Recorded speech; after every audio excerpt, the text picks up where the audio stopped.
ओम श्री माधवाय नमः। हरे कृष्णा। आप सभी भक्तों का दिन शुभ और मंगलमय हो। लक्ष्मी नारायण भगवान की कृपा सदा आपके ऊपर बरसती रहे, इसी कामना के साथ आज की कथा का शुभ आरंभ करते हैं। प्रिय भक्तजनों, आज आप सुनेंगे वैशाख मास माहात्म्य की कथा और साथ ही भगवान श्री कृष्ण की बहुत ही पवित्र पुण्यदायी कथा। तो आइए प्रतिदिन की तरह कथा का शुभ आरंभ करते हैं भगवान गणेश की एक छोटी सी कहानी से, क्योंकि कोई भी कथा कहानी में हमें भगवान गणेश की कहानी जरूर सुननी चाहिए। जय श्री गणेश। एक गांव में एक डोकरी रहती थी। मतलब कि वह एक वृद्ध औरत थी। उसकी बहू थोड़ी सी पागल जैसी बावली थी। उसे भूख बिल्कुल भी सहन नहीं होती। वह रोज सुबह उठकर सबसे पहले खाना खाती, फिर दूसरे काम करती, जैसे झाड़ू, साफ सफाई, जो भी घर का काम होता वे खाने के बाद ही करती। एक दिन उनके यहाँ पूजा होनी थी और पूजा के लिए खाना बनाना था। तो वृद्धा ने सोचा, यह तो सुबह उठकर सबसे पहले खाऊ खाऊ करेगी और सारा खाना खा डालेगी। तो वृद्धा ने एक उपाय सोचा कि पहले के समय में कुएं से पानी भरकर लाते थे। तो वृद्धा ने क्या किया कि उसने पानी के मटके के नीचे एक छोटा सा छेद कर दिया और बहू से कहा, आज पूजा है, तू सुबह से खाओ खाओ मत करियो, तू पहले पानी भर ला, फिर कुछ खा लियो। बहू ने सास से कहा, ठीक है माँ जी। वह पानी भरने के लिए चली गई। बहू भी थोड़ी सी समझदार थी। उसने देख लिया कि पहले ही सासू ने मटकी में छेद कर दिया है।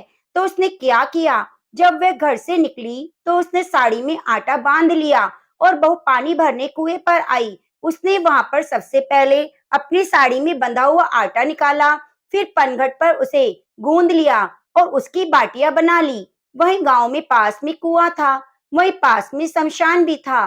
तो एक मुर्दा जलाया जा रहा था। उसकी आंच पर उसने बाटियां सेक ली। वहीं पास में गणेश जी का मंदिर था।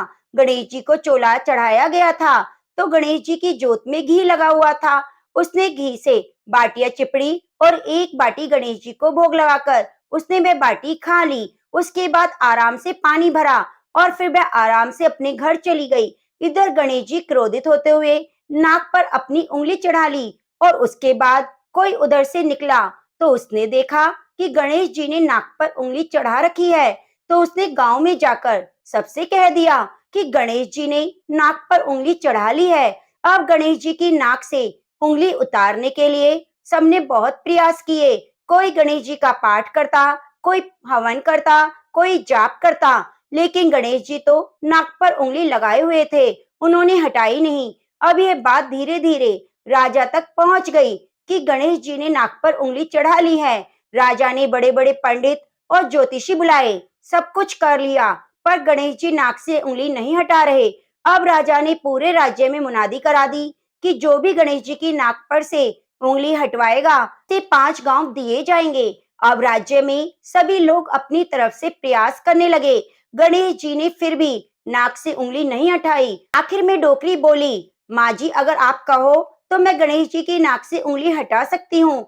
तो वृद्धा हंसने लगी कि बड़े बड़े पंडित ज्योतिषी गणेश जी की नाक से उंगली नहीं हटा पाए, तू हटा देगी। बाबली, तू कैसे हटाएगी। तभी एक आदमी ने कहा कि इसे भी एक बार मौका दे दो, इसको भी प्रयास करने दो, देखते हैं क्या होता है कि गणेश जी नाक से उंगली हटाते हैं या नहीं। चल तू भी कोशिश कर ले। फिर बहू ने कहा कि मेरी एक शर्त है, मेरे घर से गणेश जी के मंदिर तक एक बड़ा सा पर्दा लगाया जाए। तो लोगों ने कहा ठीक है और घर से मंदिर तक पर्दा लगवा दिया गया। तो उसके घर से लेकर मंदिर तक पर्दा लग गया।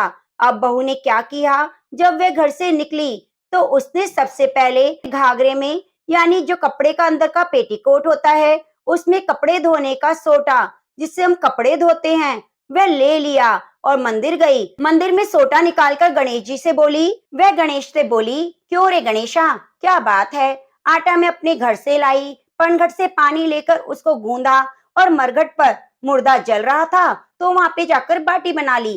तेरी तौन से जरा सा तो घी लिया था, तो तुझे भी तो दी मैंने बाटी खाने को, फिर तूने नाक पे क्यों उंगली चढ़ाई। उंगली हटा ले, नहीं तो एक सोटा तेरी नाक पे दे मारूंगी और तेरी नाक टूट जाएगी। बहू की बात सुनकर तो गणेश जी डर गए। उन्होंने सोचा, यह तो बाबली है, सही में मार देगी तो क्या करूंगा। इसका कोई भरोसा नहीं। और वह गणेश जी ने झट से नाक से उंगली हटा ली। अब तो पूरे गांव में डोकरी की बहू की जय जयकार होने लगी कि डोकरी की बहू ने गणेश जी की नाक से उंगली हटवा दी। राजा ने अपने आदेश के अनुसार 5 गांव बहू को दे दिए। हे गणेश जी महाराज, जैसे आपने डोकरी को बहू को दिया वैसे सबको देना। कहानी कहने सुनने वाले, हुंकारा भरने वाले को देना। कथा अधूरी हो तो पूरी करना, पूरी हो तो मान रखना। इस कथा से पता चलता है कि भगवान अपने भक्त की सच्ची भक्ति से ही रिझते हैं। तो प्रेम से बोलिए गजानन की जय हो। प्रेम से बोलिए बांके बिहारी लाल की जय।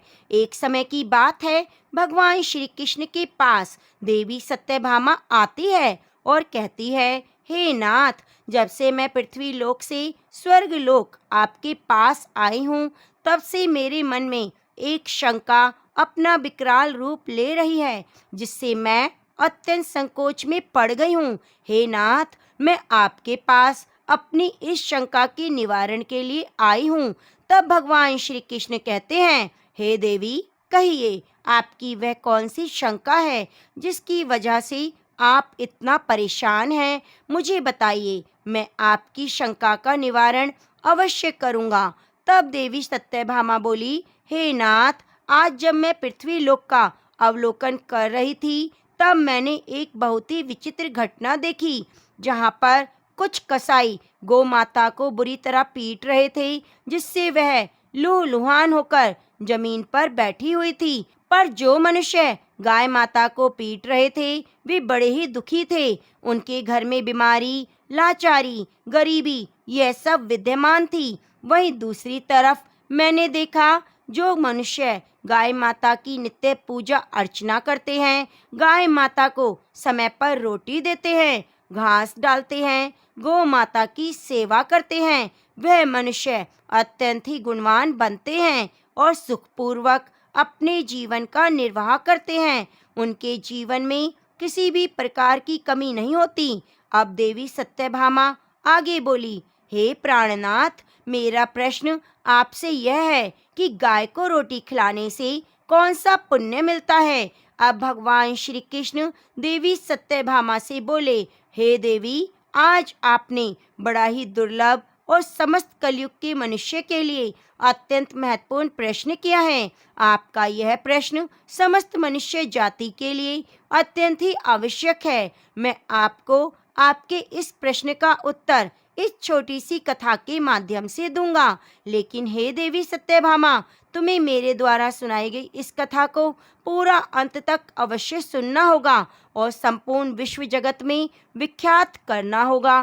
तब देवी सत्यभामा बोली, हे माधव, आप कथा को कहिए, मैं आपको वचन देती हूँ, मैं इस कथा को संपूर्ण विश्व जगत में विख्यात करूँगी। तब भगवान श्री कृष्ण कथा को सुनाना प्रारंभ कर देते हैं और कहते हैं, हे देवी, विदर्भ देश में एक नौजवान राजा अपने पिता की मृत्यु के बाद उनके राज सिंहासन पर विराजमान हुए थे। उस राजा का नाम देवरमण था।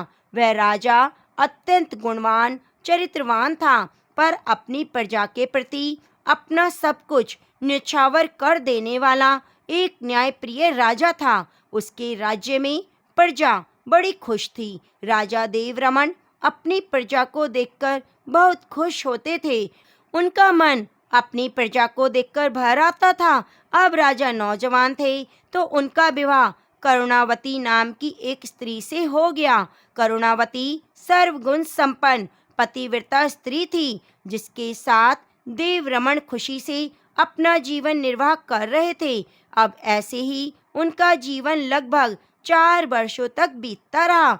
अब इन 4 वर्षों में राजा देवरमन ने कई प्रयास किए, लेकिन उनकी पत्नी मां नहीं बन पाई, जिससे राजा को संतान की चिंता सताने लगी।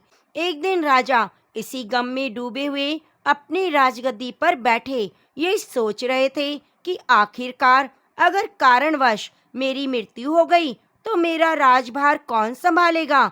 यह सोच ही रहे थे, तभी उन्हें महर्षि मारीची की याद आई। महर्षि मारीची आध्यात्मिक ज्ञान की जानकारी रखने वाले एक ब्रह्म ऋषि थे। उन्हें संपूर्ण वेदों का ज्ञान था। वे भविष्य, वर्तमान, भूत सब कुछ देख सकते थे। अब अगले दिन राजा देवरमन अपनी रानी को लेकर महर्षि मारीची के पास जाते हैं। और जब महर्षि मारीची राजा देवरमन और रानी करुणावती को अपने आश्रम में आया हुआ देखते हैं, तो वे उनसे कहते हैं, हे राजन, आज आप किस प्रयोजन से हमारे द्वार पधारे हैं। क्या आपके राज्य पर कोई संकट आया है जिसकी वजह से आप यहाँ आए हैं, या फिर आपके यहाँ आने की वजह आपका वैराग्य धारण करना है। लेकिन आप जैसे धीर वीर पुरुष को वैराग्य शोभा नहीं देता। आप तो अच्छे राजा हैं। आपको तो संपूर्ण प्रजा का ध्यान रखना है और प्रजा आपके राज्य में अत्यंत सुखी है। अभी अभी तो आपकी शादी हुई है। आप विवाह सुख का तो आनंद कर लें। आप अपना नहीं तो रानी के बारे में सोचें। तब राजा देवरमन कहने लगे, हे महर्षि, मैं ना तो यहाँ वैराग्य को धारण करने आया हूँ और ना ही मेरे राज्य पर संकट आया है। लेकिन हे त्रिकालदर्शी महर्षि, आप तो समस्त वेदों के ज्ञाता हैं। आप तो प्रत्येक मनुष्य का चेहरा देखकर उसका भाग्य बता देते हैं। हे महर्षि, आप मेरी शंका को क्यों नहीं भांप पा रहे। अब महर्षि मारीची कहते हैं, हे राजन, मैंने अपनी शंका समझ ली कि आप किस प्रयोजन से हमारे आश्रम में आए हैं। तब महाराजा देवरमन कहते हैं, हे महर्षि, कृपया हमारी सहायता करें और हमें वह ज्ञान दें कि हम किस वजह से अभी तक संतान सुख से वंचित हैं। हमें उसका कारण बताएं। अब राजा की इस प्रकार की करुण स्वर सुनकर महर्षि मारीची को उन पर दया आ जाती है और महर्षि मारीची कहते हैं, हे राजन, आप धैर्य रखिए। मैं अभी आपको बताता हूँ कि वह कौन सा कारण है जिसकी वजह से आपको अभी तक संतान सुख से वंचित रहना पड़ा है।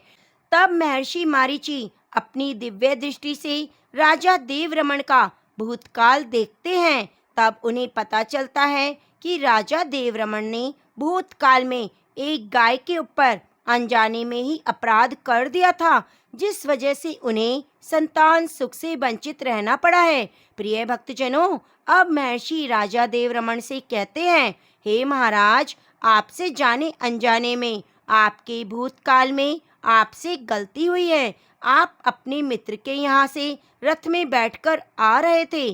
तब रास्ते में एक गर्भवती गाय ने आपको पुकार लगाई, हे राजन, मैं बहुत भूखी हूँ, मुझे खाने के लिए रोटी दे दो। मेरे पेट में मेरा शिशु पल रहा है। आपने उस गाय की बात पर ध्यान नहीं दिया।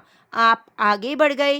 वह गाय करुण विलाप करती रही। इसी वजह से उस गाय का आपको श्राप लगा है। उस गाय ने आपको श्राप दिया है कि जिस प्रकार आज तुम मुझसे मोह मोड़कर जा रहे हो, उसी प्रकार संतान सुख तुम्हारी चौखट से मुंह मोड़ लेगा। महर्षि अब आगे कहते हैं, हे राजन, इसी वजह से आपको संतान सुख से वंचित रहना पड़ा है। महर्षि के मुख से यह बातें सुनकर राजा बड़े दुखी हो गए कि मैंने अपनी प्रजा का इतना ध्यान रखा, मुझसे ही बड़ा पाप कैसे हो गया।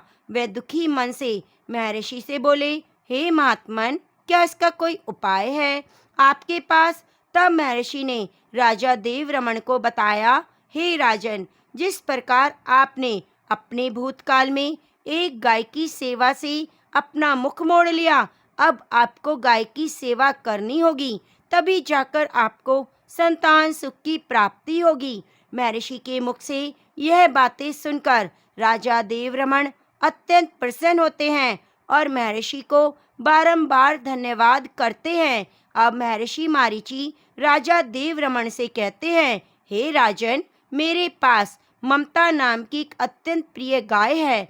आप जाकर उस गाय की सेवा करो। यदि उस गाय ने आपको आशीर्वाद दे दिया, तब आपको अवश्य ही संतान सुख की प्राप्ति होगी। अब महर्षि राजा को गाय देते हुए बोले, हे राजन, अब आपको इस गाय को प्रतिदिन चराने के लिए जाना होगा। नित्य आश्रम में आकर पूजा आराधना करनी होगी। राजा को संतान सुख के लिए सब कुछ मंजूर था। अब गाय को लेकर राजा देवरमन महर्षि के आश्रम से चले आते हैं और गाय की सेवा करने लगते हैं। राजा देवरमन गाय को चराने के लिए प्रतिदिन जंगल में ले जाया करते। जब वह गाय चरने लगती तो राजा देवरमन उसके पीछे पीछे चलते। उस गाय को वह इधर उधर से हरी हरी घास लाकर उस गाय को खिलाने लगते। तो वह गाय किसी वृक्ष के नीचे बैठती, उसके लिए तालाब से पानी लाते, उसे पिलाते और अपने हाथों से उसके मस्तक को सहला देते। इस प्रकार से राजा देवरमन उस गाय की सेवा में अपना सब कुछ न्यौछावर करने लगे। और जब शाम हो जाती तो महाराज उस गाय के साथ आश्रम में लौट आते। आश्रम में पहुंचते ही उस ममता गाय ने महाराज को अपनी जीभ से चाटना शुरू कर दिया, जिससे महाराज का शरीर पवित्र हो गया, उसके सभी पाप नष्ट हो गए। उसके बाद महारानी करुणावती ने आगे आकर ममता गाय के आगे हाथ जोड़े, विधि पूर्वक पूजन किया और चरणों में मस्तक झुकाया। फिर उस गाय ने उस रानी की पूजा स्वीकार की। रानी पर अपनी दृष्टि डालकर उसके सभी दोष समाप्त कर दिए। गाय की दृष्टि पड़ते ही रानी पवित्र हो गई। इस प्रकार से देवरमन को उस गाय की सेवा करते हुए 17 दिन बीत गए। फिर 21वें दिन महाराज जब गाय को जंगल में लेकर गए तो वह गाय को चरते चरते कैलाश पर्वत पर चली गई। अब भगवान श्री कृष्ण कहते हैं, हे देवी सत्यभामा, उसके पीछे पीछे राजा देवरमन भी चले गए। अब वहां उस पर्वत पर खड़े होकर राजा देवरमन कैलाश पर्वत की सुंदरता को निहार रहे थे। और इतने में ही अचानक से एक बाघ ने आकर उस गाय को बलपूर्वक दबोच लिया। राजा को उस बाघ के आने की आहट नहीं पता चली।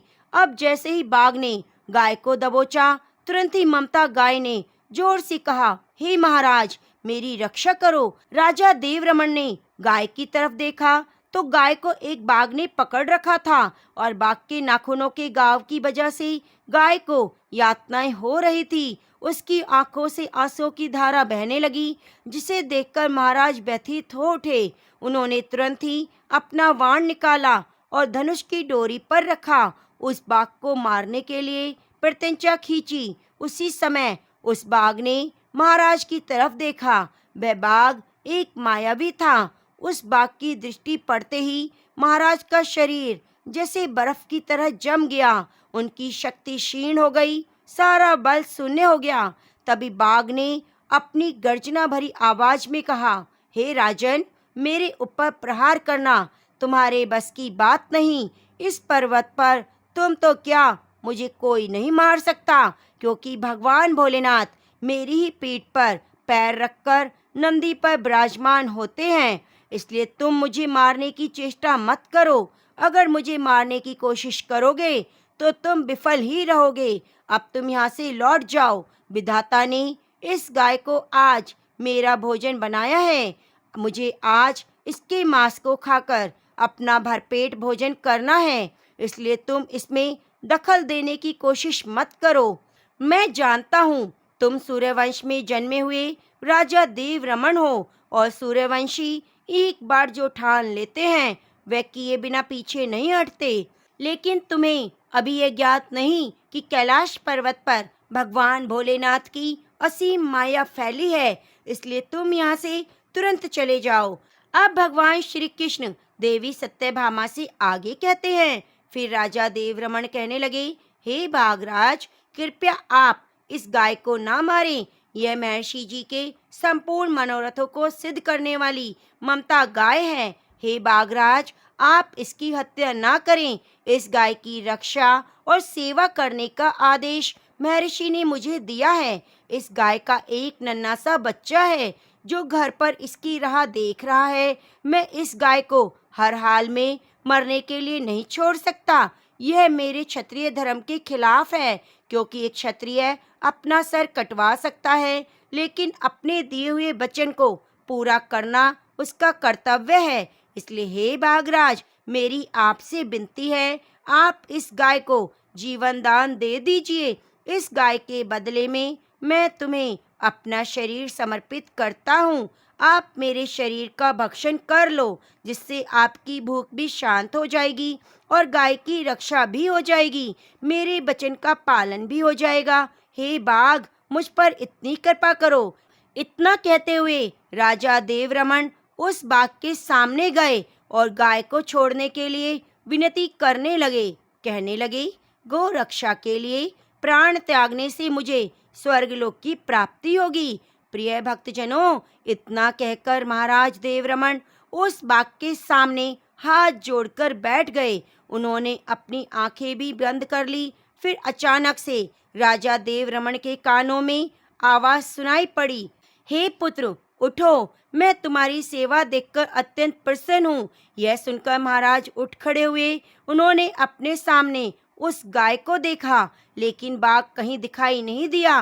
तभी वह गाय एक दिव्य स्त्री के रूप में बदल गई और राजा से कहने लगी, हे राजन, यह सब मेरी माया थी। मैं तुम्हारी परीक्षा ले रही थी। तुम अपनी परीक्षा में सफल हुए। तुम मेरे लिए अपने प्राण देने को तैयार हो गए, इसलिए मैं तुमसे बहुत प्रसन्न हूँ। अब तुम मुझसे कोई वरदान मांगो, मैं तुम्हारी हर एक मनोकामना पूरी करूँगी। भगवान श्री कृष्ण कहते हैं, हे देवी सत्यभामा, महाराज देवरमन कहते हैं, हे गौ माता, मेरे मन में जो इच्छा है उसे तो आप भली भांति जानती हैं। कृपया आप मुझे पुत्र प्राप्ति का वरदान दें। मेरी आपसे एकमात्र यही कामना है, क्योंकि मुझे कोई भी पुत्र नहीं। अगर मुझे किसी पुत्र की प्राप्ति नहीं हुई तो मेरे राज्य का राजवंश कौन संभालेगा, कौन उत्तराधिकारी बनेगा। अब उस दिव्य स्त्री ने कहा, हे पुत्र, तुम पत्ते के दोने में मेरा दूध लेकर उसका पान करो। इससे तुम्हें अत्यंत बुद्धिमान और गुणवान पुत्र की प्राप्ति होगी। महाराज कहने लगे, हे माते, अब आप अपने असली रूप में आ जाइए और मेरे साथ महर्षि के आश्रम पर चलिए। फिर वह दिव्य स्त्री एक गाय के रूप में बदल गई। उसके बाद राजा उस गाय के साथ आश्रम में चले गए। आश्रम में पहुंचने पर महारानी ने आगे आकर उस गाय का पूजन किया। तब उस गाय ने कहा, हे महारानी, आप मुझे स्पर्श करें, इससे आपको अत्यंत गुणवान विद्वान पुत्र की प्राप्ति होगी। फिर महारानी ने गाय को स्पर्श किया। महाराज और महारानी ने उस गाय की शास्त्रों के अनुसार पूजा आराधना की। उनकी अमृत के समान दूध को प्रसाद समझकर ग्रहण किया। अब महर्षि मारीची कहने लगे, हे राजन, अब आप अपने पाप से मुक्त हो चुके हैं। आपकी सभी मनोकामनाएं पूरी होंगी। आप अपने राजमहल को लौट जाइए और कुछ समय बाद उन्हें एक अत्यंत सुंदर गुणवान पुत्र की प्राप्ति होती है, जिससे वे दोनों बड़े खुश होते हैं और कुछ सालों में उन्हें 2 पुत्र 3 कन्याओं की प्राप्ति होती है। भगवान श्री कृष्ण कहते हैं, हे देवी सत्यभामा, जो भी मनुष्य गाय की सेवा करता है, भोजन कराता है, पूजा करता है, उस मनुष्य के सभी काम सफल होते हैं। जो मनुष्य गाय की रक्षा करता है, उसकी कभी भी दुर्गति नहीं होती। मृत्यु के बाद देवलोक में जाता है और भगवान विष्णु के दर्शन करने का सौभाग्य प्राप्त होता है। जो भी मनुष्य गाय का दूध पीता है, वह सभी रोगों से दूर रहता है। जो मनुष्य गाय का दान करता है, उस मनुष्य को मोक्ष की प्राप्ति होती है। जो भी स्त्री रोज गाय को रोटी खिलाती है, वह देवी बन जाती है। गाय माता उसके सभी पापों को नष्ट कर देती है और सभी मनोरथ पूर्ण हो जाते हैं। इसलिए सदैव गौ माता की रक्षा और उनकी पूजा करनी चाहिए। इतना करने से ही मनुष्य के सभी कार्य सफल हो जाते हैं। दरिद्रता, गरीबी समाप्त हो जाती है। गाय के अंदर एक माँ के समान ही ममता है। यह सब सुनकर देवी सत्यभामा बोली, हे माधव, आपने जो ये कथा हमें सुनाई, ये बड़ी ही पावन है। मैं इस कथा का अवलोकन संपूर्ण स्वर्गलोक में विख्यात करूंगी। तो प्रेम से बोलिए, कृष्ण भगवान की जय। ओम नमः शिवाय। हरे कृष्णा। अब आइए सुनते हैं बैसाख मास महात्म्य में 23वां अध्याय। श्रुतिदेव जी बोली, अब मैं इसके पाप नाशक महात्म्य का वर्णन करता हूँ। माधव मास में अक्षय तृतीया के दिन जो सूर्य उदय में प्रातः का स्नान कर देव ऋषि पितृश्वरों का तर्पण और श्राद्ध कर मधुसूदन भगवान का पूजन करके दान करते हैं, वे संपूर्ण पापों से छूटकर विष्णु लोक को जाते हैं। इस तिथि की प्रख्याति कैसे हुई वह भी बताता हूँ। हे राजन, तू सावधान होकर सुन। प्राचीन काल में राजा बलि के संग इंद्र का और देवता दैत्यों का आपस में द्वंद्व युद्ध हुआ, जिसमें इंद्र ने बलि को जीत लिया। तब बलि तो पाताल लोक को चला गया और इंद्र पृथ्वी पर विचरण करते हुए एक दिन उद्यत ऋषि के आश्रम में जा पहुंचा। वहां उसने ऋषि की मंदगामिनी गर्भिणी स्त्री को देखा, जिसके कमर में स्वर्ण सूत्र में विद किंकणी शोभा दे रही थी। अनेक प्रकार के वस्त्र धारण किए उस मधुर भाषिणी का मंद मंद हास्य, कुंभ सदृश पीन कूच के समान मुख और नील कमल से नेत्र शोभा दे रहे थे। केतकी के उदर के समान पीत बाण और मनोहर गालों वाली परिश्रम से श्वास भरती हुई वह मीनाक्षी पर्ण कुटिकी और मुख किए हुए थी। उसे पलंग पर शयन करती हुई देख इंद्र को मोह उत्पन्न हुआ और बलपूर्वक उस गर्भिणी स्त्री से भोग करने लगा।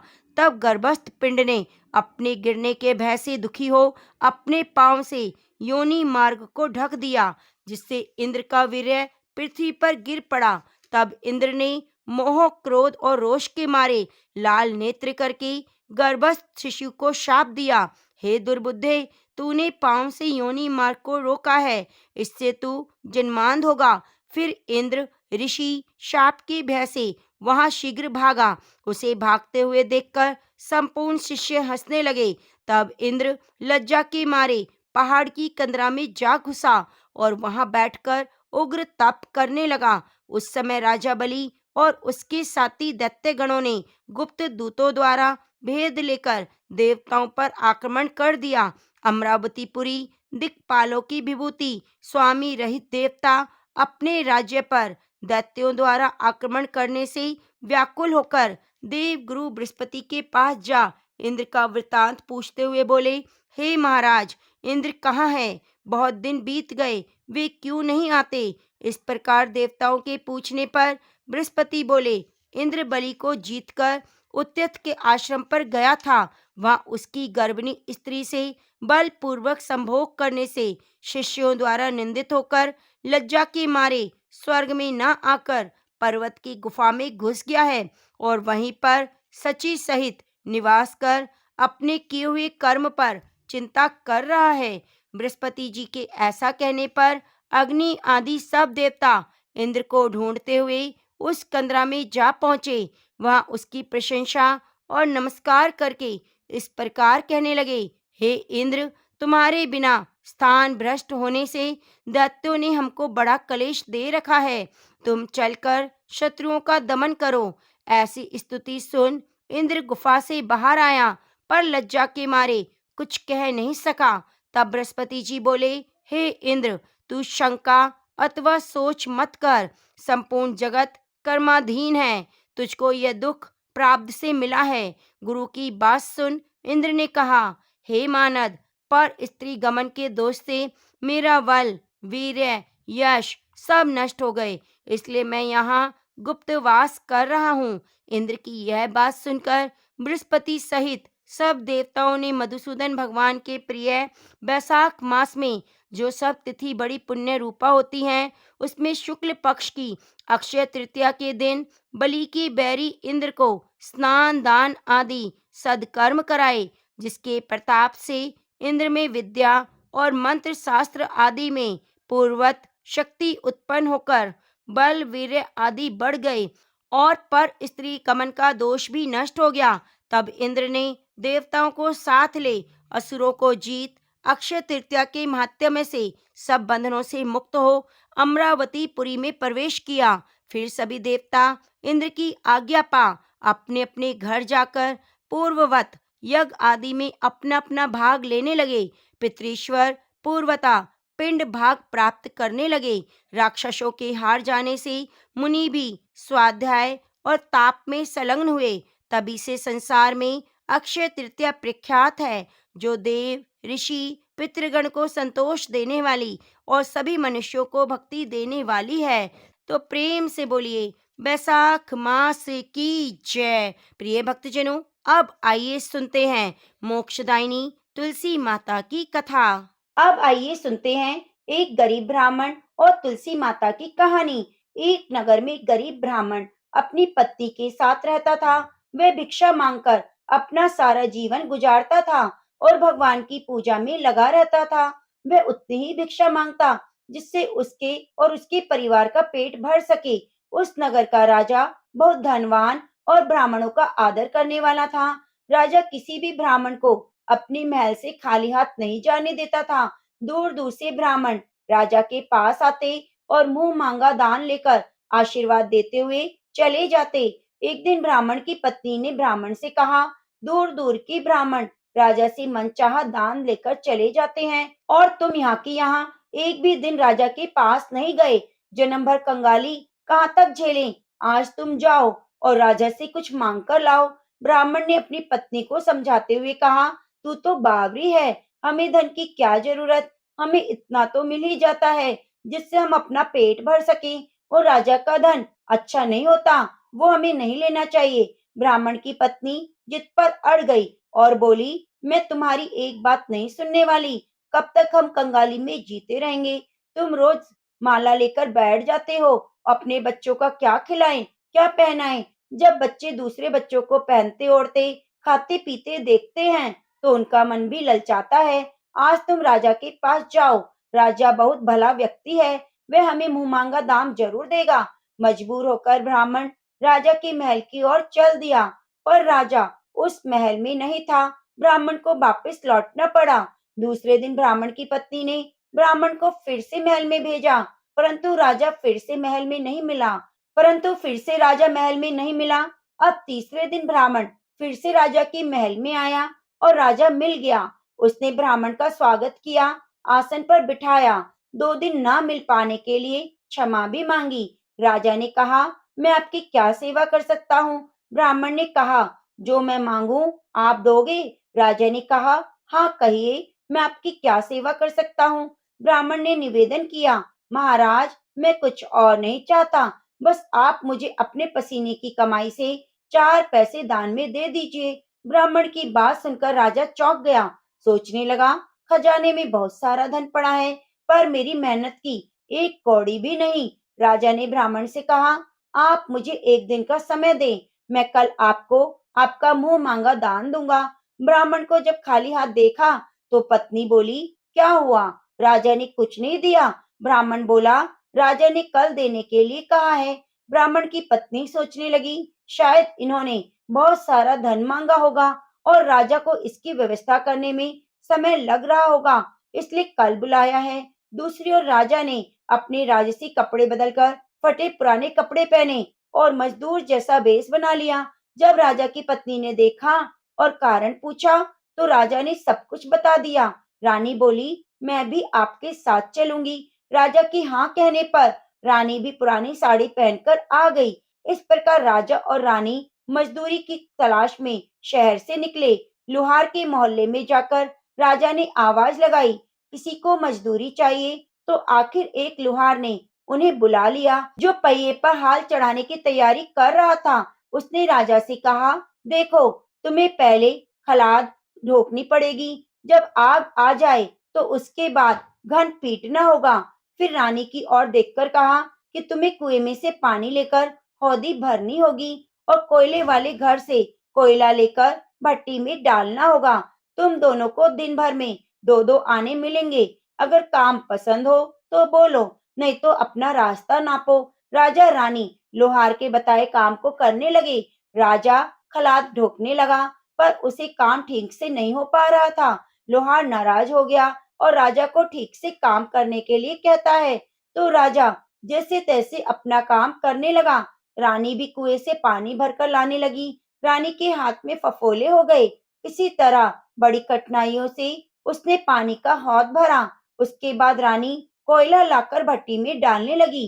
भट्टी में आग आने पर लोहार ने बाट भट्टी में से निकालकर पहिए पर जमाई और एक घन अपने हाथ में लेकर और एक राजा के हाथ में देकर कहा, देखो, बारी बारी से घन इस पर पटकना, हाथ इधर उधर ना हो पाए।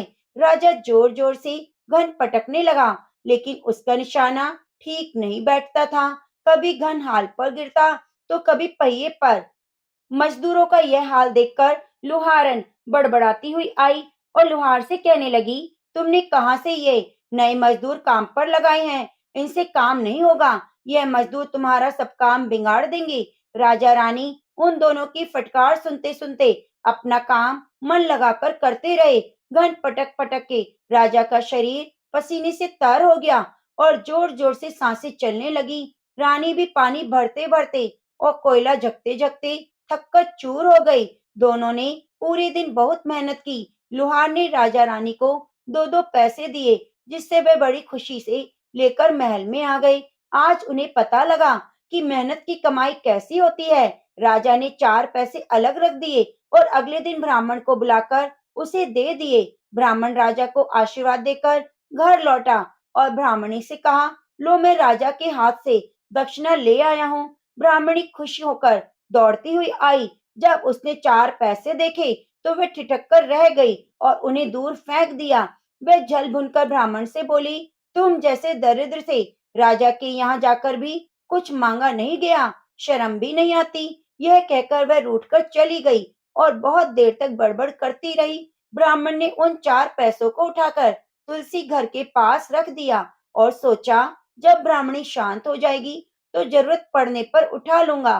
परंतु कई दिनों तक पैसे वहीं रखे रहे और फूल बेलपत्र ऊपर से गिरकर मिट्टी में दब गए। ब्राह्मण और ब्राह्मणी दोनों ही उन सिक्कों के बारे में भूल गए। कुछ दिनों बाद तुलसी घर में चार पौधे उगे और चारों पौधे बहुत ही सुंदर थे। यह देखकर ब्राह्मणी रोज उनमें पानी डालती। 4 महीने बाद वह पौधे बड़े हो गए और उनमें फूल लगने लगे। फूल सूखने पर इनसे मोती झड़ने लगे। ब्राह्मण और ब्राह्मणी ने कभी मोती देखे नहीं थे। वे समझे कि कोई बीज है। ये रोज कई फूल झड़ते हैं। बहुत मोती पूरे तुलसी घर में बिखर जाते। ब्राह्मणी उन मोतियों को समेटकर घर के कोने में डाल देती। इस तरह वहां मोतियों का ढेर लग गया। एक दिन एक सब्जी वाली आई। ब्राह्मणी को सब्जी लेनी थी, पर उसके पास पैसे नहीं थे। उसने सब्जी वाली से कहा, क्या तुम इन चमकदार चीजों के बदले सब्जी दे सकती हो? सब्जी वाली ने देखा तो वह पहचान गई, यह तो मोती हैं। उसने खुशी खुशी ब्राह्मणी को उन मोतियों के बदले मनपसंद सब्जी दे दी। अब से हर रोज ऐसा होने लगा। ब्राह्मणी सब्जी लेती और खुश हो जाती। सब्जी वाली यह सोचकर खुश थी कि मुझे एक पैसे की तरकारी के बदले हजारों का माल मिलता है, और ब्राह्मणी ये सोचकर खुश थी कि इन चीजों के बदले सब्जी मिल जाती है।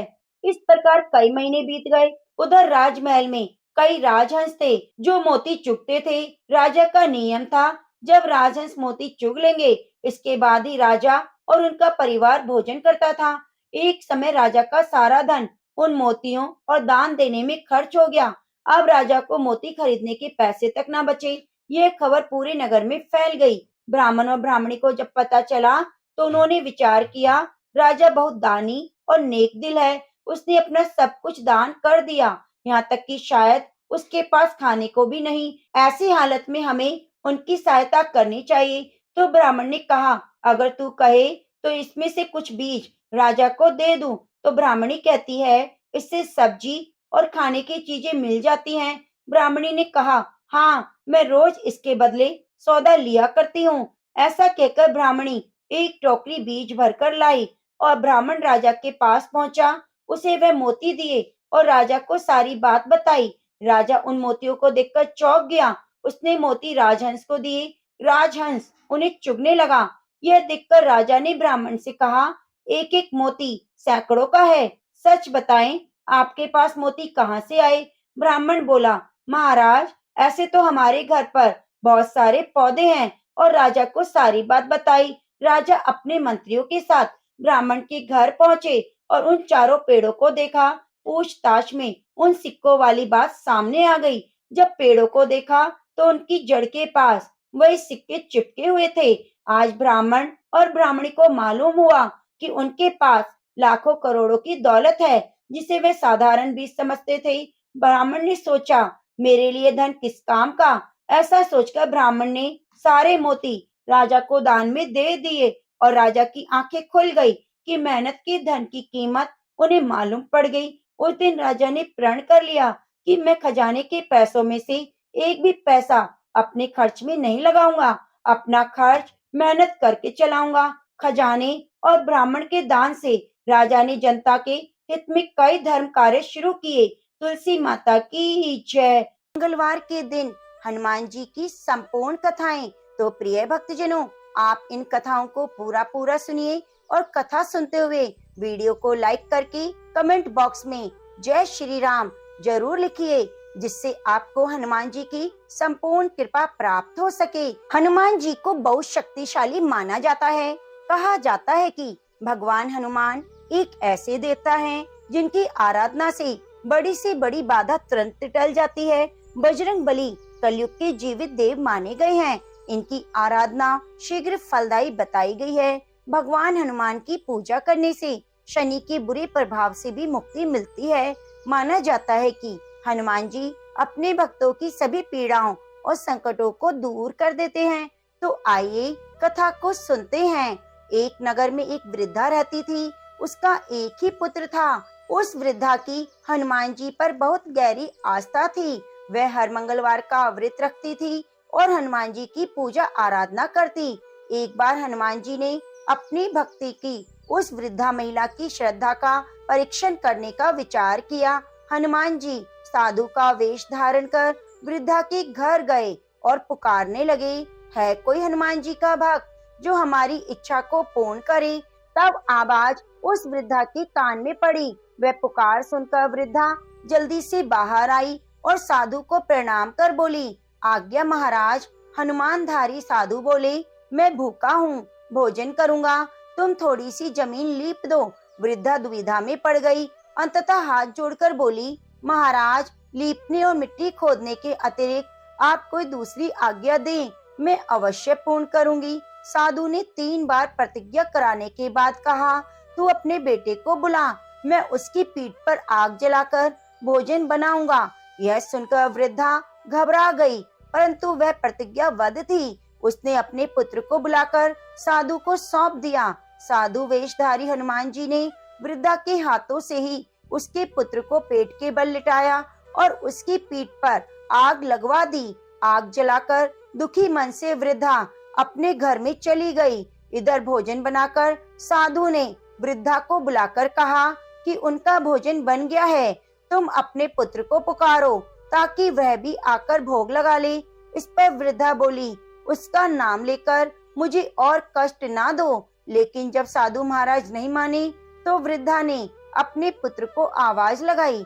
वह अपनी माँ के पास आ गया और अपने पुत्र को जीवित देखकर वृद्धा को बहुत आश्चर्य हुआ। वह साधु के चरणों में गिर पड़ी।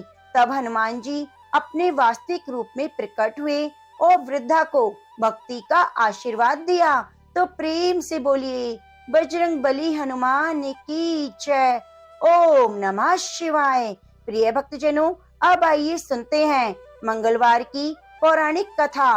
एक बार नैमिषारण्य में 88,000 मुनि एकत्रित होकर पुराणों के ज्ञाता श्री सूत महाराज से पूछने लगे, हे महामुने, आपने अनेक पुराणों की कथा सुनाई, अब कृपया करके हमें ऐसा व्रत और कथा बताएं जिसके करने से संतान की प्राप्ति हो, मनुष्य को रोग शोक अग्नि सर्व दुख आदि का भय दुख ना रहे, क्योंकि कलयुग में सभी जीवों की आयु बहुत कम है। फिर इस पर उन्हें रोग चिंता के कष्ट लगे रहेंगे, तो वे फिर श्री हरि चरणों में अपना ध्यान कैसे लगा सकेंगे। सूत जी बोले, हे मुनियों, आपने कल्याण के लिए बहुत ही उत्तम बात पूछी है। एक बार युधिष्ठिर ने भगवान श्री कृष्ण से लोक कल्याण के लिए यही प्रश्न किया था। भगवान श्री कृष्ण और युधिष्ठिर का संवाद तुम्हारे सामने कहता हूँ, ध्यान पूर्वक सुनो। एक समय पांडवों की सभा में श्री कृष्ण जी बैठे हुए थे। तब युधिष्ठिर ने भगवान श्री कृष्ण से प्रश्न किया, हे प्रभु, नंद नंद, आप मेरे लिए अनेकों कथाएं सुनाते हैं। आज कृपया करके ऐसा व्रत या कथा सुनाएं जिसके करने से मनुष्य को रोग चिंता का भय समाप्त हो जाए, उसको पुत्र की प्राप्ति हो। हे प्रभु, बिना पुत्र जीवन व्यर्थ है। पुत्र के बिना मनुष्य नरकगामी होता है। पुत्र के बिना मनुष्य पितृ ऋण से छुटकारा नहीं पा सकता और ना ही उसका पुण्य नरक से उद्धार हो सकता है। अतः पुत्रदायक व्रत बताएं। श्री कृष्ण भगवान बोले, हे राजन, मैं एक प्राचीन इतिहास सुनाता हूँ, उसे ध्यान पूर्वक सुनो। कुंडलपुर नामक एक नगर था। उसमें नंदा नाम का एक ब्राह्मण रहता था। भगवान की कृपा से उसके पास सब कुछ था, फिर भी वह दुखी था। इसका कारण यह था कि ब्राह्मण की स्त्री सुनंदा के कोई संतान नहीं थी। सुनंदा पतिव्रता थी, भक्ति पूर्वक श्री हनुमान जी की आराधना करती। मंगलवार के दिन व्रत करके अंत में भोजन बनाकर हनुमान जी की आराधना करती। मंगलवार के दिन व्रत करके भोजन बनाकर हनुमान जी को भोग लगाने के बाद ही स्वयं भोजन करती। एक बार मंगलवार के दिन ब्राह्मणी गृह कार्य के कारण हनुमान जी को भोग ना लगा सकी, तो इस पर उसे बहुत दुख हुआ। उसने कुछ भी नहीं खाया और मन में प्रण किया, अब अगले मंगलवार को ही हनुमान जी को भोग लगाकर अन्न और जल ग्रहण करूंगी। ब्राह्मणी सुनंदा प्रतिदिन भोजन बनाती, श्रद्धा पूर्वक पति को खिलाती, परंतु स्वयं भोजन नहीं करती और मन ही मन हनुमान जी की आराधना करती रहती। इस प्रकार 6 दिन गुजर गए।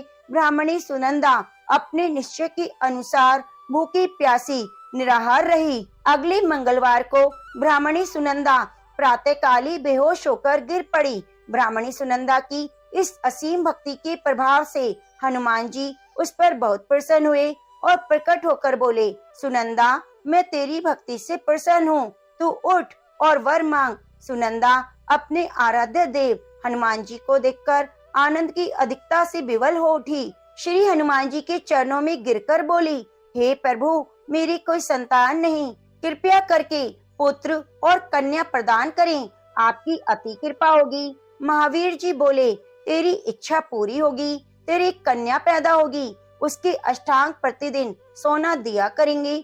इस प्रकार कहकर हनुमान जी अंतर ध्यान हो गए।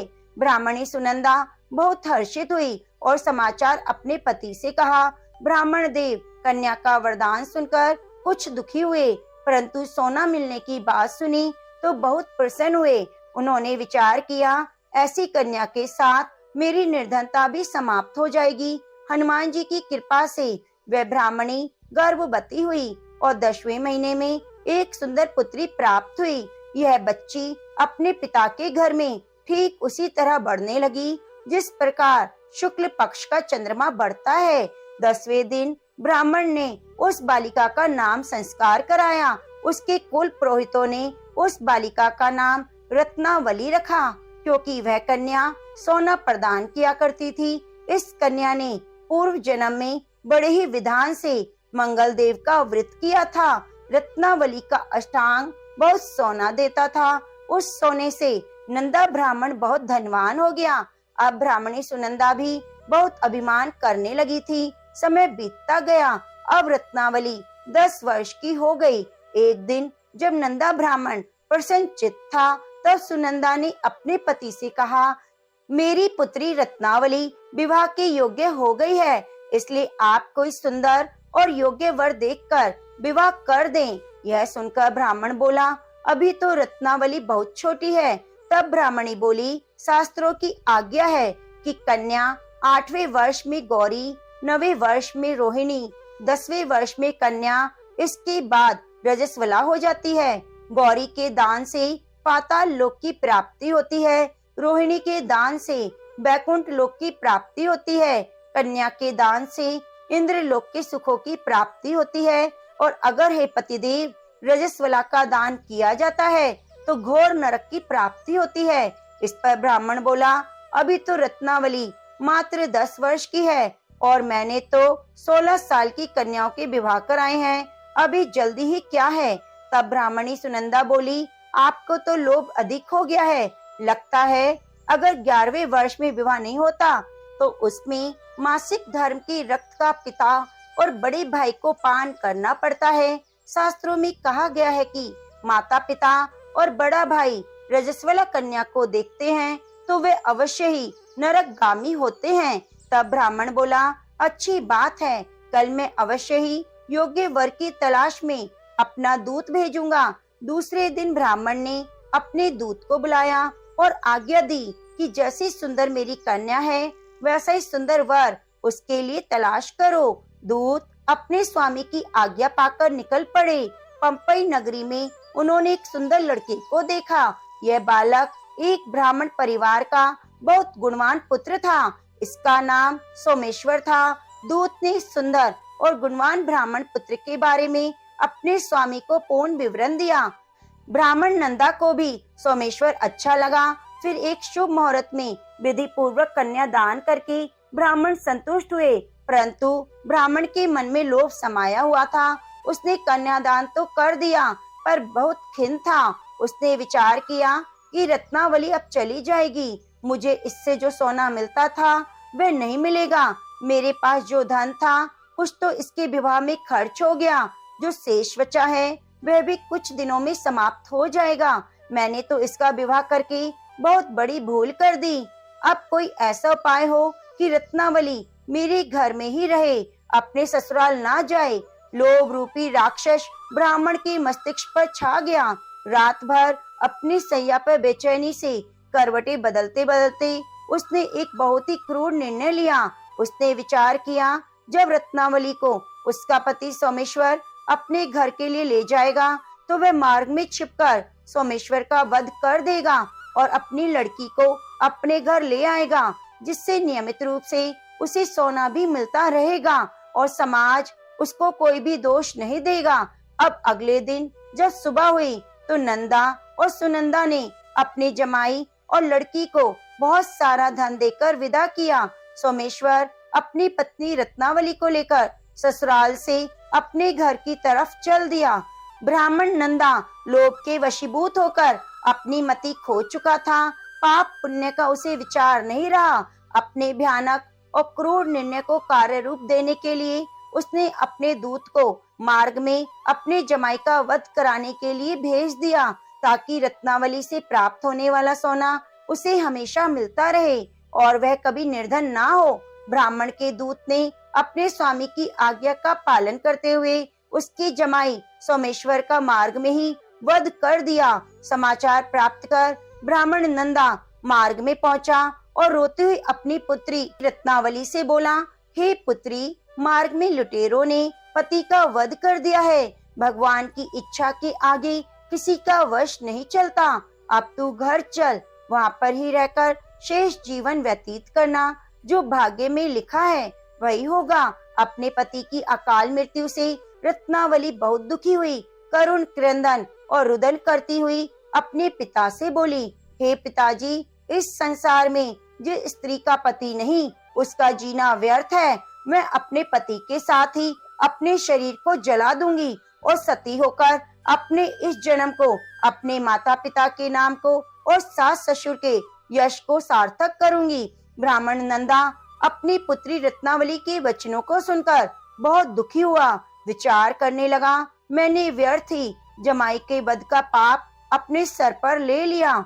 रत्नावली तो उसके पीछे अपने प्राण तक देने को तैयार है। मेरा तो दोनों तरफ से मरण हो गया। धन तो अब मिलेगा नहीं, जमाई वध के पाप भी मिल गया, यम यातना भुगतनी पड़ेगी। यह सोचकर वह बहुत दुखी हुआ। सोमेश्वर की चिता बनाई गई। रत्नावली सती होने की इच्छा से अपने पति का सिर अपनी गोद में रखकर चिता में बैठ गई। जैसे ही सोमेश्वर की चिता को अग्नि लगाई गई, वैसे प्रसन्न होकर मंगलदेव वहां प्रकट हुए। बोले, हे रत्नावली, मैं तेरी पति भक्ति से बहुत प्रसन्न हूँ, तू वर मांग। रत्नावली ने अपने पति का जीवन दान मांगा। मंगलदेव बोले, रत्नावली, तेरा पति अजर अमर है, यह महाविद्वान होगा। इसके अलावा तेरी जो इच्छा है वह वर मांग।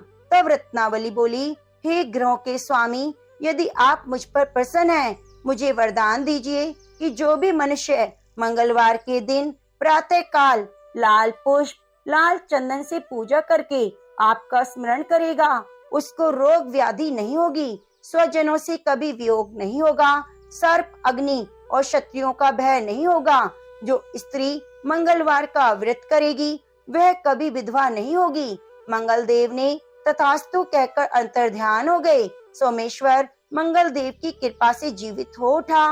रत्नावली अपने पति को पुनः प्राप्त कर बहुत प्रसन्न हुई। मंगल देव का व्रत करके मंगल देव की कृपा से इस लोक में सुख ऐश्वर्य को भोगते हुए अंत में अपने पति के साथ स्वर्ग लोक को गई। तो प्रेम से बोलिए बजरंग बली हनुमान की जय।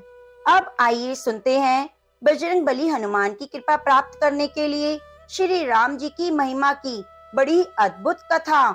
रावण की वध के बाद श्री राम जी की कीर्ति दूर दूर तक फैल रही थी। वह मर्यादा पुरुषोत्तम कहलाने लगे। तब एक दिन महादेव शिव की इच्छा भी मर्यादा पुरुषोत्तम श्री राम से मिलने की हुई। पार्वती जी को संग लेकर महादेव जी कैलाश पर्वत से उतरकर अयोध्या नगरी के रास्ते पर चल पड़े। भगवान शिव और माँ पार्वती को अयोध्या आया देखकर राम जी बहुत खुश हुए। माता जानकी ने उनका उचित आदर सत्कार किया। स्वयं भोजन बनाने के लिए रसोई में चली गई। इसी बीच भगवान शिव ने श्री राम जी से पूछा, आपके सेवक हनुमान जी दिखाई नहीं दे रहे। तब श्री राम बोले, वे बगीचे में हैं। शिव जी ने श्री राम जी से बगीचे में जाने की अनुमति मांगी। पार्वती जी का हाथ थामकर बगीचे में आ गए। बगीचे की खूबसूरती देखकर उनका मन मोहित हो गया। आम के घने वृक्ष के नीचे हनुमान जी दीन दुनिया से बेखबर गहरी नींद में सोए हुए थे। एक लय में खर्राटों से राम नाम की ध्वनि उठ रही थी। चकित होकर शिवजी और माता पार्वती एक दूसरे की ओर देखने लगे। माता पार्वती मुस्कुरा उठी, वृक्ष की डालियों की ओर इशारा किया। राम नाम सुनकर पेड़ की डालियां भी झूमने लगी। इनके बीच से भी राम नाम उच्चारित हो रहा था। शिवजी की इस राम नाम की धुन में मस्त मग्न होकर खुद भी राम राम कहकर शिवजी नाचने लगे। माता पार्वती भी अपने पति का अनुसरण करने लगी और अपने कोमल पैर थिरकाने लगी। शिवजी और माता पार्वती के नृत्य से ऐसी झनकार उठी कि स्वर्ग लोक के देवता गण भी आकर्षित होकर बगीचे में आ गए और राम नाम की धुन में सभी मस्त हो गए। माता जानकी भोजन तैयार करके प्रतीक्षा कर रही थी, परंतु संध्या गिरने पर भी अतिथि घर नहीं पधारे। तब अपने देवर लक्ष्मण जी को बगीचे में भेजा। लक्ष्मण जी तो स्वयं को श्री राम का सेवक ही मानते थे, इसीलिए बगीचे में आकर जब उन्होंने धरती पर स्वर्ग का नजारा देखा तो स्वयं भी राम नाम की धुन में झूम उठे। माता जानकी तो परेशान हो रही थी कि अभी तक भोजन ग्रहण करने कोई क्यों नहीं आया। उन्होंने श्री राम से कहा, भोजन ठंडा हो रहा है, चलिए हम ही जाकर बगीचे में सबको ले आएं। तब राम जी बगीचे में गए तो वहाँ राम राम की धुन मची हुई थी। हनुमान जी गहरी नींद में सोए हुए थे। उनके खर्राटों से अभी तक राम राम निकल रहा था। जब श्री राम जी भाव विह्वल हो उठे, राम जी ने हनुमान जी को नींद से जगाया और प्रेम से उनकी तरफ निहारने लगे। हनुमान जी प्रभु को आया देखकर शीघ्रता से उठकर खड़े हो गए। नृत्य की सभा भंग हो गई। शिव जी खुले कंठ से हनुमान जी की राम भक्ति की सराहना करने लगे। हनुमान जी सकुचाकर लेकिन मन ही मन बहुत खुश हुए। श्री सिया राम ने भोजन करने का आग्रह भगवान शिव से किया। सभी लोग महल में भोजन करने के लिए चल पड़े। माता जानकी भोजन परोसने लगी। हनुमान जी को भी श्री राम ने पंक्ति में बैठने का आदेश दिया। हनुमान जी बैठ तो गए, परंतु आदत ऐसी थी कि राम जी के भोजन परोसने के बाद ही सभी लोग भोजन करते थे।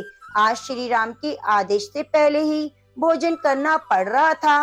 माता जानकी हनुमान जी को भोजन परोस रही थी, परंतु हनुमान जी का पेट नहीं भर रहा था। सीता जी कुछ समय तक तो उन्हें भोजन परोसती रही, फिर समझ गयी इस तरह से तो हनुमान जी का पेट नहीं भरेगा। उन्होंने तुलसी के एक पत्ते पर राम राम लिखा और भोजन के साथ हनुमान जी को परोस दिया।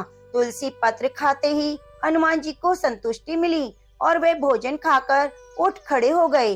भगवान शंकर ने प्रसन्न होकर हनुमान जी को आशीर्वाद दिया कि आपकी राम भक्ति युगों युगों तक याद की जाएगी, आप संकट मोचन के नाम से जाने जाएंगे। तो प्रेम से बोलिए सियावरी रामचंद्र भगवान की जय। अब आइए सुनते हैं राम नाम महिमा की दूसरी कथा। महादेव जी को एक बार बिना कारण के किसी को प्रणाम करते देखकर पार्वती जी ने पूछा, आप किसको प्रणाम करते हैं प्रभु? तब शिव जी ने अपनी धर्म पत्नी पार्वती से कहा, हे देवी, जो व्यक्ति एक बार राम कहता है उसे मैं 3 बार प्रणाम करता हूँ। पार्वती जी ने एक बार शिव जी से पूछा, आप शमशान में क्यों जाते हैं? यह चिता की भस्म शरीर पर क्यों लगाते हैं? उसी समय शिव जी पार्वती जी को शमशान ले गए। वहाँ एक शव अंतिम संस्कार के लिए लाया गया। लोग राम नाम सत्य है कहते हुए शव को ला रहे थे। शिव जी ने कहा, देखो पार्वती, इस शमशान की ओर जब लोग आते हैं तो राम नाम का स्मरण करते हुए आते हैं। इस शव के निमित्त से कई लोगों के मुख से मेरे अति प्रिय दिव्य राम नाम निकलता है। उसको सुनने में शमशान आता हूँ और इतने लोगों के मुख से राम नाम का जप करवाने में निमित्त बनने वाले इस शव को मैं सम्मान करता हूँ, प्रणाम करता हूँ और अग्नि में जलने के बाद उसके भस्म को अपने शरीर पर लगाता हूँ। राम नाम बुलवाने वाले के प्रति मुझे इतना प्रेम है। एक बार शिव जी कैलाश पर पहुँचे और पार्वती जी से भोजन मांगा। तब पार्वती जी विष्णु सहस्त्र नाम का पाठ कर रही थी। पार्वती जी ने कहा, अभी पाठ पूरा नहीं हुआ, कृपया थोड़ी प्रतीक्षा कीजिए। तब शिव जी ने कहा, इसमें तो समय और श्रम दोनों लगेंगे। संत लोग जिस तरह से सहस्त्र नाम को छोटा कर लेते हैं और नित्य जपते हैं, वैसा उपाय कर लो पार्वती। पार्वती जी ने पूछा, वह उपाय कैसे करते हैं?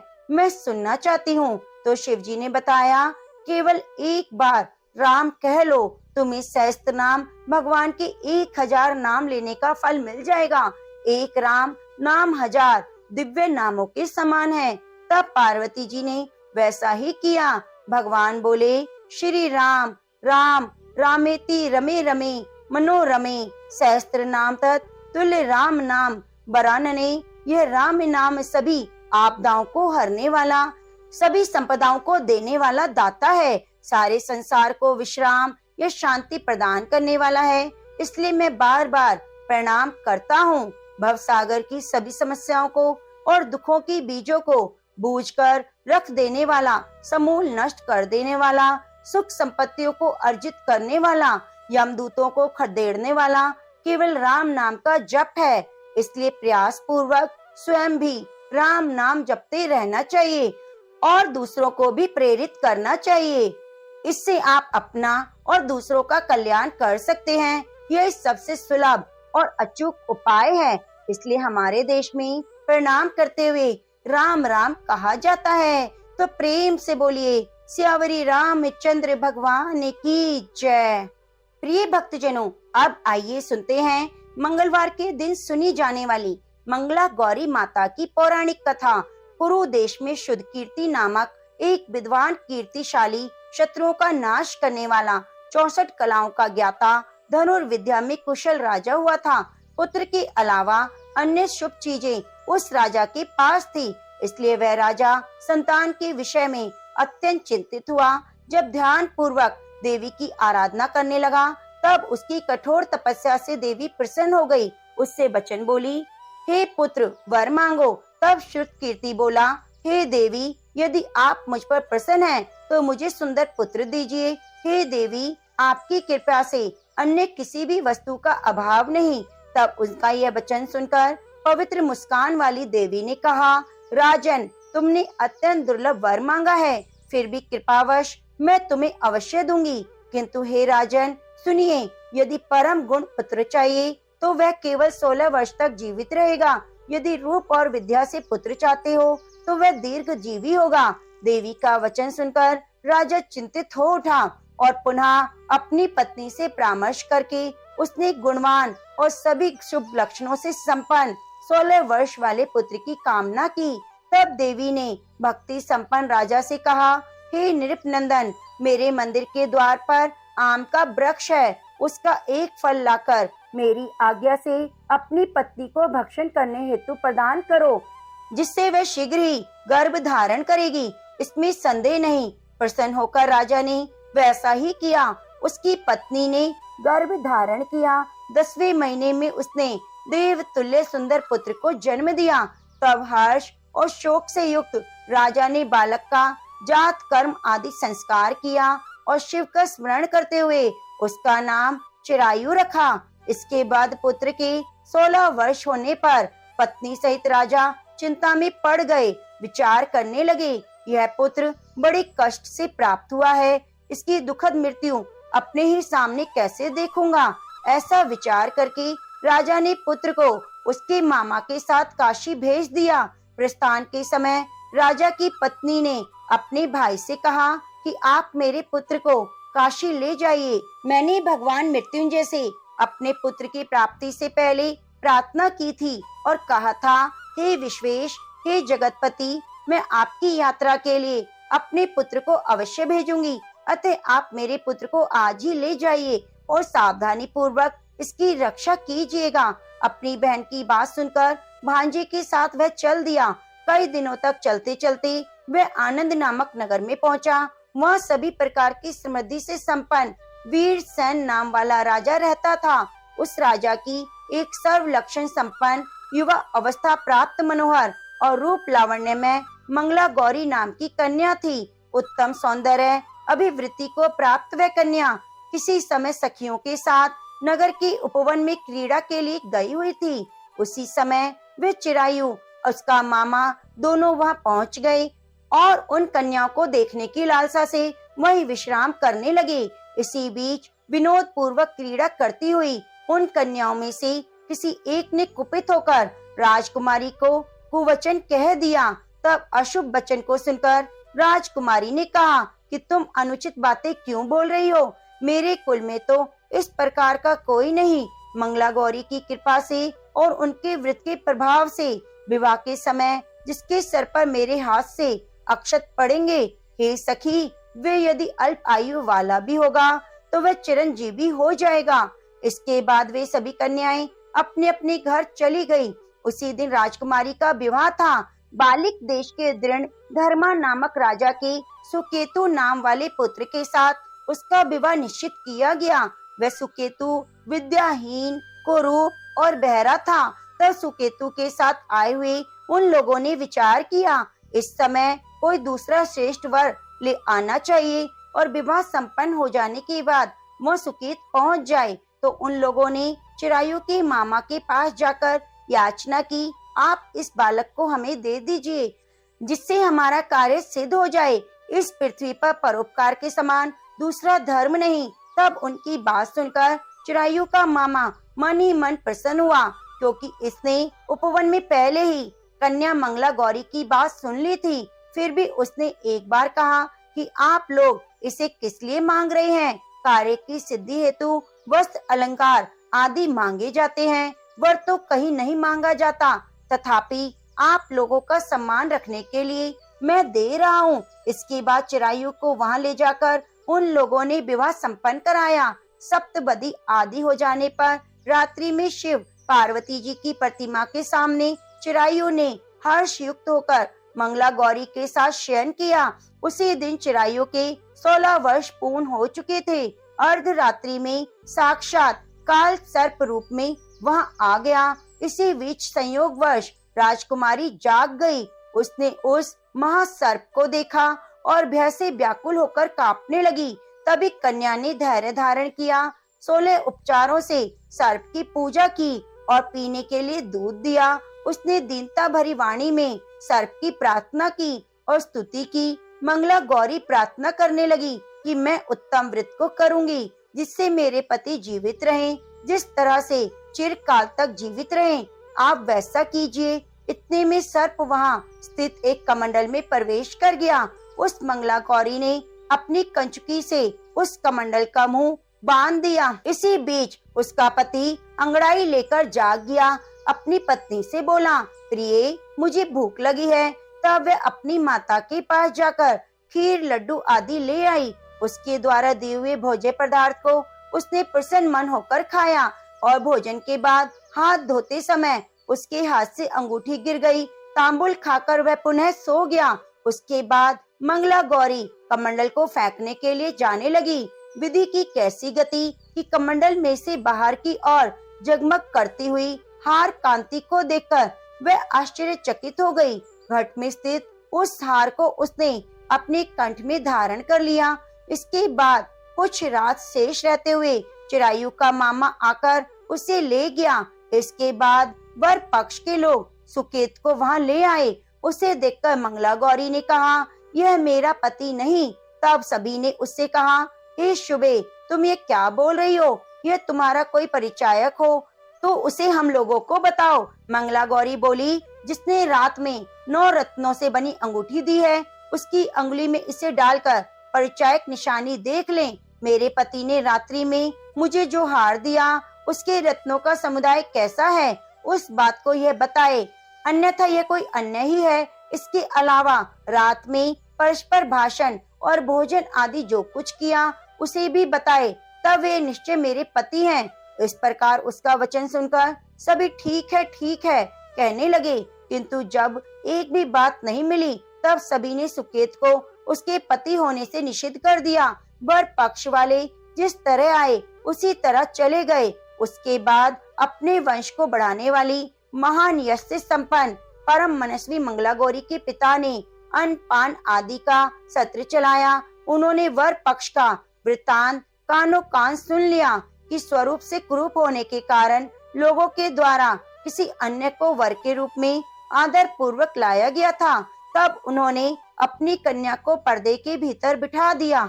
उसके बाद 1 वर्ष बीतने पर यात्रा करके चिरायु अपने मामा के साथ यह देखने आया कि विवाह के बाद वहाँ क्या हुआ। तब भीतर से उसे देखकर वह मंगला गौरी अत्यंत प्रसन्न हुई और माता पिता से बोली, मेरे पति आ गए हैं। तब राजा ने अपने स्वजनों को बुलाकर पूर्व में कहे गए सभी परिचयों की निशानी देकर मंद मुस्कान वाली अपनी कन्या चिरायु को सौंप दिया। राजा ने शिष्ट जनों को साथ लेकर विवाह का उत्सव कराया। इसके बाद राजा वीरसेन ने वस्त्र आभूषण आदि, सोने, घोड़े, रथ आदि देकर विदा किया। उसके बाद कुल को आनंदित करने वाली वह चिरायु पत्नी और मामा को साथ लेकर सेना के साथ नगर पहुंचा। लोगों के मुख से उसे आया सुनकर माता पिता को विश्वास नहीं हुआ। उन्होंने सोचा, यह कैसे हो गया। वे अपने माता पिता के पास आया और स्नेह से परिपूर्ण चिरायु भक्ति पूर्वक उनके चरणों में गिर पड़ा। तब अपने पुत्र का मस्तक चूमकर उन दोनों ने परम आनंद प्राप्त किया। पुत्र वधू मंगला गौरी ने भी सास ससुर को प्रणाम किया। तब सास उसे अपनी गोद में बिठाकर सारा वृतांत पूछने लगी। हे मामुने, तब पुत्र वधू ने भी मंगला गौरी के उत्तम व्रत महात्म्य का और जो कुछ घटित हुआ सब वृतांत बताया। जो कोई भी इसका श्रवण करता है, कहता है, सुनता है कथा को, उसके सभी मनोरथ पूर्ण हो जाते हैं। तो प्रेम से बोलिए, मंगला गौरी माता की जय। प्रिय भक्तजनों, यदि आपको कथा अच्छी लगी है तो वीडियो को लाइक कीजिएगा, शेयर कीजिएगा और चैनल को सब्सक्राइब कर लीजिएगा। कृपया हमारे चैनल पर नित्य प्रति अपलोड होने वाली कथाओं को भी जरूर सुनिएगा।